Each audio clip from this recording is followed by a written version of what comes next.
Hello, Hateless Gaming here, bringing you an update. The next day in on the Necro Summoner to 99 quest.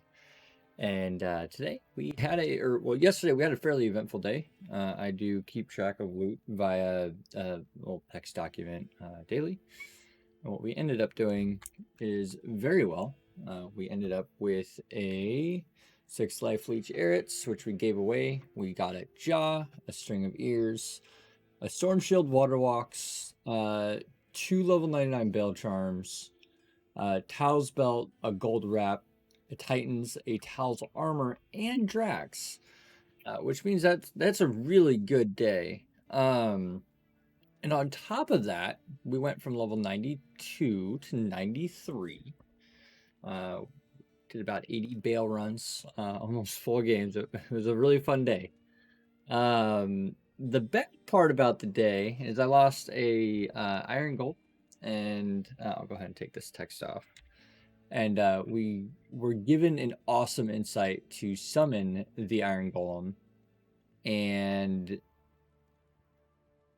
then after the stream, I decided to play a little bit on my own, and then we died in single player after doing 8-player drive all day and having such a hard time doing that and surviving and having like 20 close calls. I go into a single player game and I got swarmed by a bunch of souls and vipers. I got locked up in hit recovery and I just died. It was like a 10-second, not even a 10-second thing. It was like a 2-second thing. I was just dead. And I was like, no, not okay. So I lost a pretty crazy iron golem because it was made out of a thresher insight. The current iron golem is a Colossus Village Insight with a level 12 meditation aurora, so I'm having mana issues because of low level aura, but it was just a random insight that I spelled in the CV. It works out. Because of the death, I made a couple changes to the build. Not big changes, mind you, just a couple. I'm just going to start by saying we took off our MF. Or most of it. We still have 181, so we don't have terrible MF, but we don't have a lot of MF anymore. The big change is the Crown of Ages here, which is a really awesome helm. Ideally, it would be ethereal, but I don't have the in-game wealth to acquire an ethereal Crown of Ages that has high stats and 2 open sockets, so I'm just kind of dealing with it not being ethereal. Ideally, we would find an ethereal one that has 30 res on it as base and 15 DR and 2 open sockets, but that's a long ways. We decided to give it a shield and an to increase its faster hit recovery from 30 to 20. And what this does is it brings us up a entire extra breakpoint in faster hit recovery. I believe it's 48 or 39 for the faster hit recovery. But the next one is 56, which means I'm only 6 FHR shy, which means I might grab a couple faster hit recovery small charms to hit the next faster hit recovery frame. However, I'm really liking this breakpoint because it does allow me to get out of a lot of things. And then I stuck an Omnit to achieve max res. We were just shy. If it was a slightly better one, without the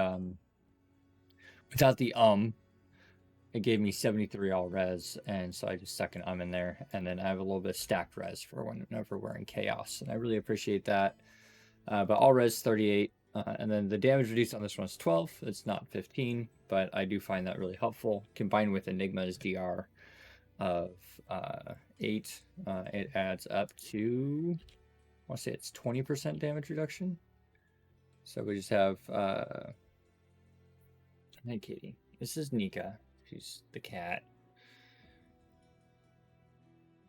Chance of open wounds, poison skill damage. Where's that? There's a stat called damage reduced by 20, and that's really helpful. So, fun fact: going from 49 res. So if I take this off and go here, going from 49 res to 75 res is a 50% damage reduction.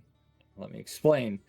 If you take 100 damage, fire damage, we'll just say fire, and your resistance is 50, you're going to take 50 damage. which means you take half the damage. Half of a half is a quarter, so if you're at 75 and that same 100 damage fireball or whatever hit you, you're now going to take 25 damage. So going from 50 to 75% is a half damage reduction in elemental damage, which is massive. So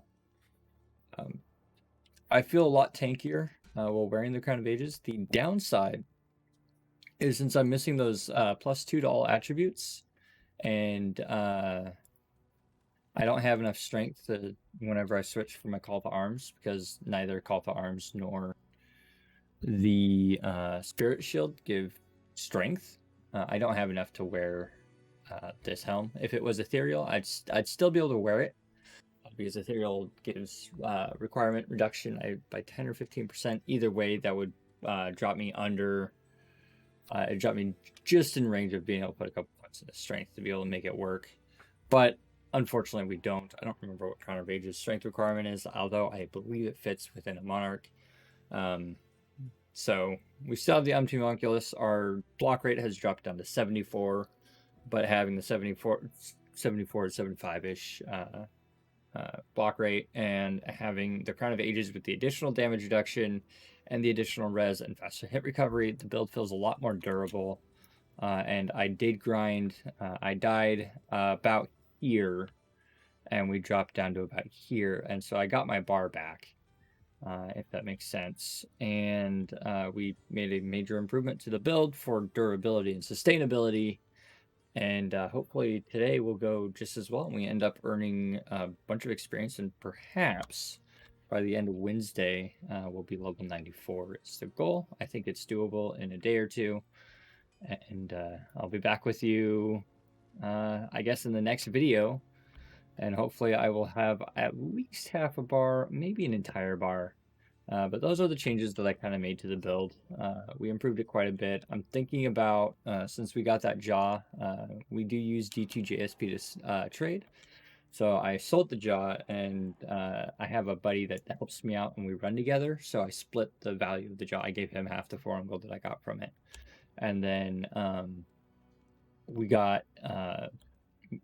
use that to acquire the Crown of Ages. But anytime that I have finds like that, we sell them on D2JSP, we start looking for upgrades.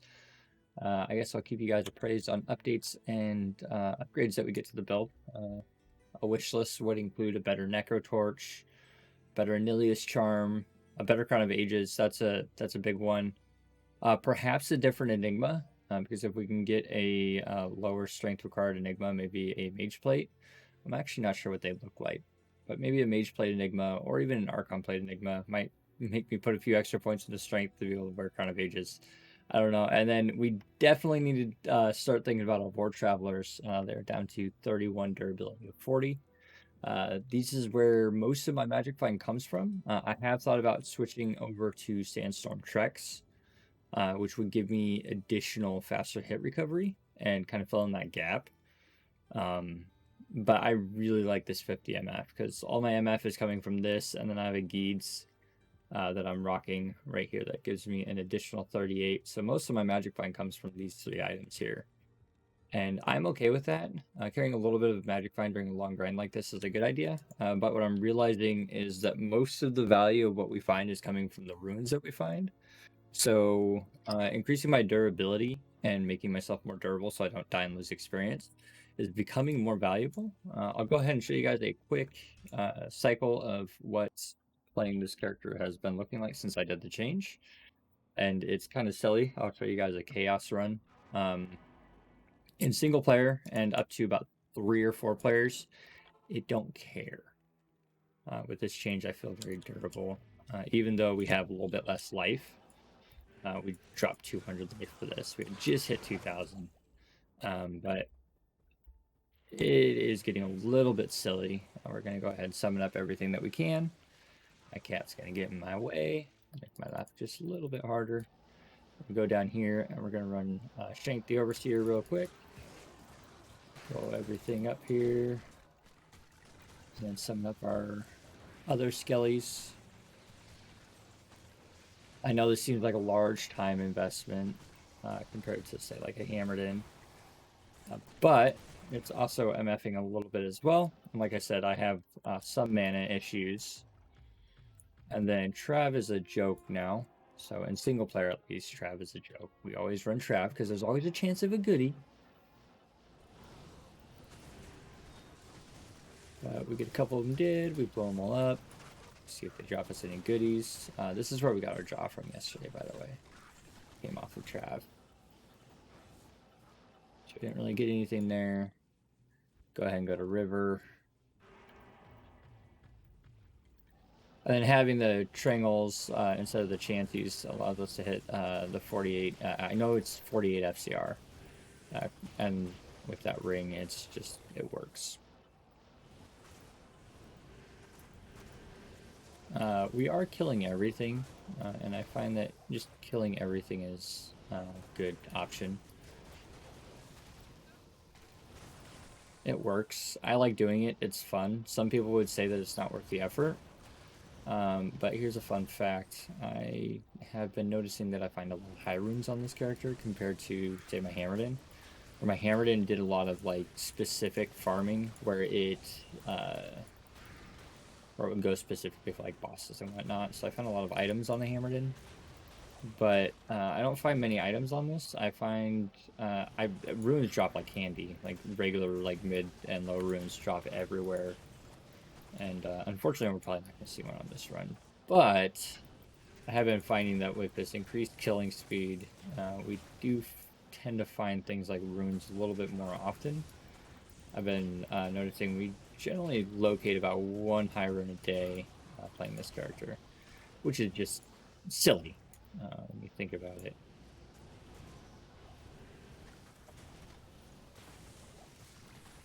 So he didn't drop anything because he was off on the side there.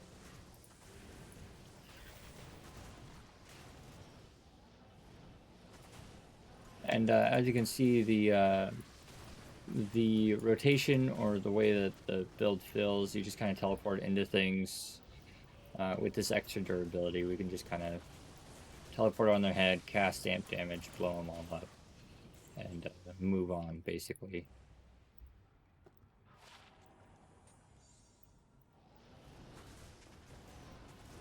You have to be careful we don't get killed by Lord of the Seas. He dropped a kite shield and a flail. So what I'm finding is with this like 180 MF, we can still find some goodies. MF does have diminishing returns.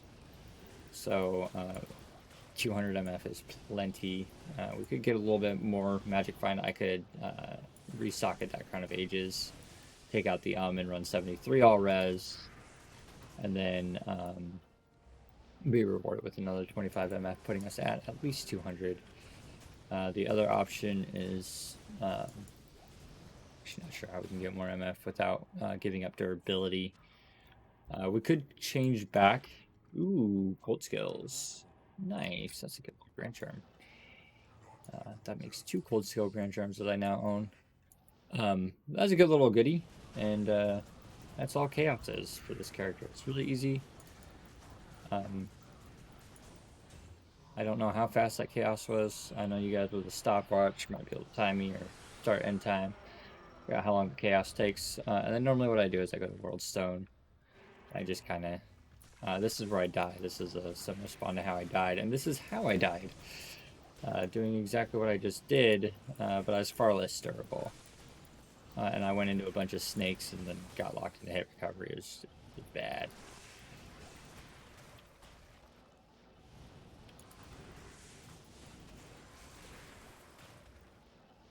Yeah, it just kind of plays like this. It's really simple. We kill that first thing and we just blow up an entire room, whatever's in the room.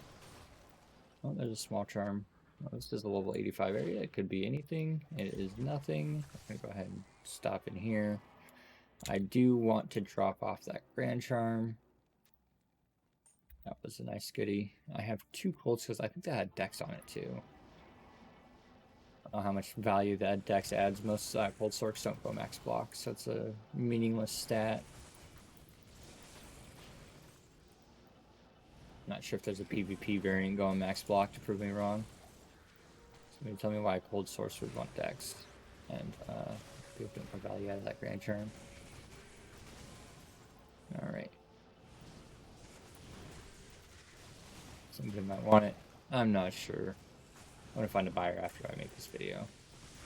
I have a second one too with 40 gold fine that I think I'm just gonna let go for the price of a regular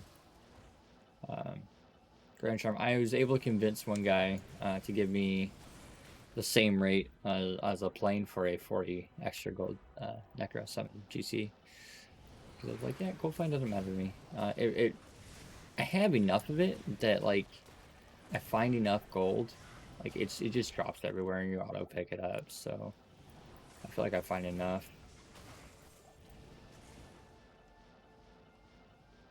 So I don't see it. Oh, it's right there. It's gonna be right next to the entrance there. See, I don't mind that it happened that way because I'm kind of just running everything. I think it's fun that we just kind of kill everything. It's fun. I've been enjoying it. This is like the bar that I got was like 5 or 6 runs. It's not a lot. Or maybe it's like 10. I'm not sure. So these Venom Lords can actually be pretty dangerous. They have a lot of health, and they don't exactly die to the to neither the minions or corpse explode. They have a high physical resist. If they get stone skin alongside their extra health and their fire res, they get kind of difficult for me to deal with. But it's not something that I can't deal with. Just they take an extra second or two to kill, and that's not a big deal.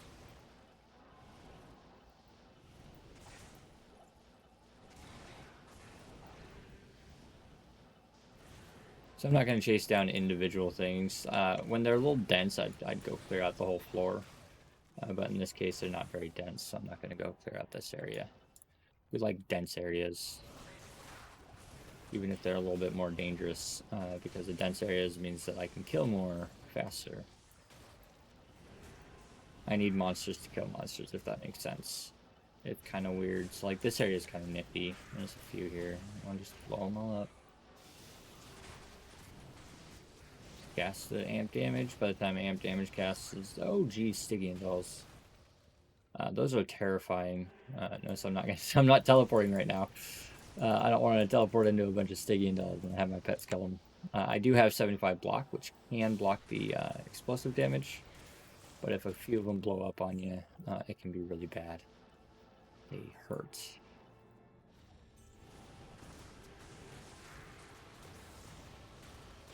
And for whatever reason, they don't hurt your follower nearly as much as they hurt you. So your for whatever reason, followers and pets seem to be immune to that damage. Since those would kill me, my curiosity is if they'd kill other things.